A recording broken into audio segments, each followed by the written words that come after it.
सेना आणि भाजप एकच करून द्यायचं नाही. याचा ज्याला समजतं नाही. आदित्य ठाकरेंना मी मुख्यमंत्री पदासाठी तयार करतो आणि मी स्वतः दिल्लीत जातो असं फडणवीस ठाकरेंना म्हणाले होते. आणि तुमचं आणखी नाही काय बोलले, पण मी ठाकरेंच्याकडनं असं कधी ऐकलं ते दोघांची चर्चा काही मिळतच चालू. जन्माच्या अगोदर सुद्धा त्या प्रसिद्ध होत्या किंवा क्रियाशील होत्या, मात्र त्याचं श्रेय देखील आजही तुम्हाला दिलं जातं असं अजित पवारांचं सगळंच साहेबांनी केलं तर मी काय केलं असा काही प्रश्न त्यांनी विचारला. निर्णय करू त्या ज्या संस्था आहेत त्या कधी स्थापन झाल्या त्याची एक साल बरोबर आणि त्या सालमध्ये कोण किती वर्षाचा होतं त्याचं कॅल्क्युलेशन केलं तर त्याचं उत्तर नाही. मी काही गोष्टी करत नाही. महाविकास आघाडीच्या काळातच रखडला असं पंतप्रधानांचं आजचं उद्गार आहे. तुम्ही मराठवाड्यामध्ये दुष्काळी पट्ट्यात खूप वेळेस फिरलेला तिथे सगळा अनुभव आहे. प्रधानमंत्री 10 वर्ष प्रधानमंत्री त्यांनी काय केलं ते सांगावं ना. जे सत्तेच नाही त्यांनी हे असं केले सांगेल का. त्यांच्या हातात राज्याची सत्ता आहे, त्यांच्या हातात देशाची. जसं ते अमित शहा म्हणतात की गेल्या 10 वर्षात शरद पवारांनी काय केलं त्याचा हिशोब द्यावा. हे सांगतात 14 ते 24 ते सत्य मी नाही, मी अफगाणिस्तानमध्ये आणि ते हिशोब मला वाटतात त्यांची जबाबदारी ते सांगत नाही. 11 महाविकास आघाडीचा काही अंदाज तर का असं आम्ही अजून फॉर्म असतं इथं फॉर्म इथं अनेक ठिकाणी फॉर्म असतात. आज सांगता येणार नाही पण मला लोकांचा चेंज दिसतो. आता जे सत्ता झाली त्यांच्याबद्दलची तीव्र नाराजी ती शेतकऱ्यांच्याबद्दल दिसते, ती तरुणांच्या दिसते, समाजाच्या लहान घटकांच्याबद्दल दिसते आणि ती उद्या मतदानामध्ये एकट्यात होईल असं दिसतं. म्हणजे काही ठिकाणी तीव्रता इतकी आहे की आता नागालँड कोणतं झालं तिथे काल मतदान झालं त्याच्यात 6 जिल्ह्यामध्ये एकही मत लोकांनी दिले, एकही मत. तशी काल बातमी. आता हे लोक 6 डिस्ट्रिक्टमध्ये 2-3 लोकांनी बायकॉट टाकावा असे एखादी येऊन धरली. त्याच्यामुळे काही कारणं मिळायची असेल त्या लोकांची काही नाराजी असेल. आज ते घ्यायचं आहे असं वृत्त सापडून येतं आणि हे सत्य असेल. नाराजी कोणत्या कथावरीची आहे हेच कळतं.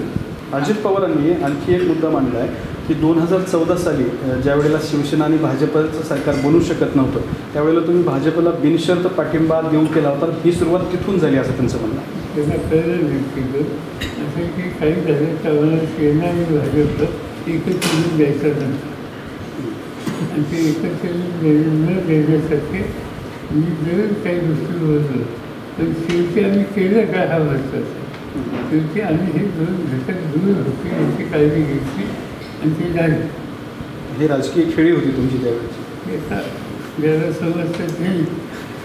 ची अमित शहांची देवेंद्र फडणवीसांची अशी बैठक झाली होती त्यात तुम्ही राजीही झाला होता आणि नंतर मुंबईला आल्याच्या नंतर तुम्ही भूमिका बदलली. प्रश्न असा आहे की डिस्कशन हे होत असतं तिथं रिपीट करतात शेवटी निर्णय महत्त्वाचा. निर्णय काय निर्णय मी काय भाजपकडून दिलेलं नाही. तुझे करून सुचवलं सुचू शकतात तुम्ही सुचू शकतात आणखी करू शकतो पण याचा अर्थ सुचवलं मी स्वीकारलं नाही. आणि त्यामुळे ही चर्चा किंवा अशा वेगवेगळ्या विषयावर चर्चा ही होत असेल पण अंतिम निर्णय काय हा महत्त्वाचा आहे आणि अंतिम निर्णय मी सांगितला आम्ही आमच्या रस्ता सोडलेला नाही. रुपयांचा खर्च आला होता आणि तो सुद्धा जनतेने करून दिला होता आणि आज जर बघितलं तर 12,000 कोटींचे इलेक्ट्रॉनिक बॉन्डचा घोटाळा सुद्धा समोर आला. निवडणुका खर्चित होत चालल्या. प्रचंड म्हणजे विचार लोकसभेची पहिली निवडणूक लढवली तेव्हा माझा खर्च 4 लाख रुपयाचा लोकसभेची आणि विधानसभेची पहिली निवडणूक लढवली 56 वर्षापूर्वी तेव्हा माझा खर्च काहीतरी 11-12 हजाराच्या आसपास. आणि त्याच्यामध्ये सुद्धा लोक स्वतःचा पुढाकार घेऊन त्या निवडणुकीमध्ये उतरत असतात. आता ते चित्र सगळं बनवून गेलं त्याच्यात एक गोष्ट खरी त्याचं साधनं ती वाढली, त्याच्यावर अत्यावश्यक वाढला आणि त्याच्यावर थोडी कॉस्टही वाढली. पण ती कॉस्ट सीमित होती, आज ती सीमा राहिलेली नाही. आणि त्याच्यावर ज्याच्या हातात सरकार आहे, सत्ता आहे, ते कोणत्या वर्गाने हे मी सांगू शकत नाही, पण ते रिसोर्सेस उभे करतात आणि त्या साक्षीवर ते सगळं निवडणूक यंत्रणा त्या हातामध्ये घ्यायचा प्रयत्न करतात असं दिसतं. काय दिसतं तुम्हाला आता फिरायला लागल्यावर? बघूया आता काय होतं. खरं माझं हिचं सासून गाडा करतात थोडा कमी आहे. एकंदर लोकांच्या सगळ्या जागा आम्ही जिंकतो ही ती म्हणजे असते यादी योग्य दिसतात. पवारांनी लोकसभा लढवावी असा मुद्दा तुमच्याकडे मांडला होता, तर त्यावेळेला तुम्ही अजितला दिल्लीला जाऊ द्या आणि मी काठेवाडीला जातो शेती करायला असं म्हणला होता. असंही खरं नाही. निवडणुकीची एवढी राजनीती काही आहे आणि त्याच्यानंतर निवडणूक झाल्या ते निवडून आले. मी होतो विधानसभेमध्ये. त्यानंतर नेतृत्वाने मला केंद्र सरकारमध्ये जॉईन हवा असं सुचवलं, सर्वोच्च प्रत्यक्ष यावं जाईल. तर ते मी स्वीकारले.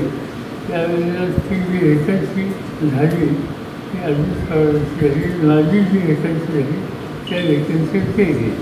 तर अनेक ठिकाणी लगबग करून हे सर बघायला नाही आणि ते गोष्टी सरकार सगळं तो अँगल गरजे सवय ठेवून काहीतरी सजेस्ट करायचा प्रयत्न करतात, यंत्रणेचा वापर करतात. आणि तो यंत्राच्या विरुद्ध आहे आणि इतर ठिकाणी अनेक ठिकाणी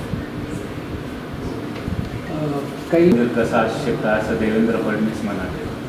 म्हणजे रामाची मूर्ती त्यावर लहानपणीची आहे, म्हणजे बाल अवस्थेतली आहे ती मूर्ती, त्याच्यामुळे त्याच ठिकाणी सीता मातेचं मंदिर असू शकत नाही असं फडणवीसांचं म्हणणं आहे.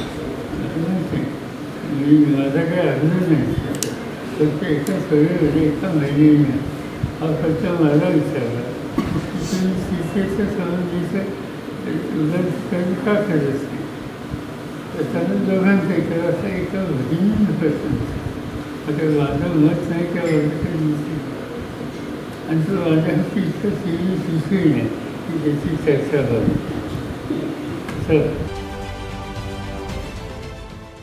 देश विदेशातील प्रत्येक घडामोडींचे लाईव्ह अपडेट मिळवण्यासाठी आता साम टीव्हीच्या सर्व सोशल मीडिया प्लॅटफॉर्मला लाईक, फॉलो आणि सबस्क्राईब करा.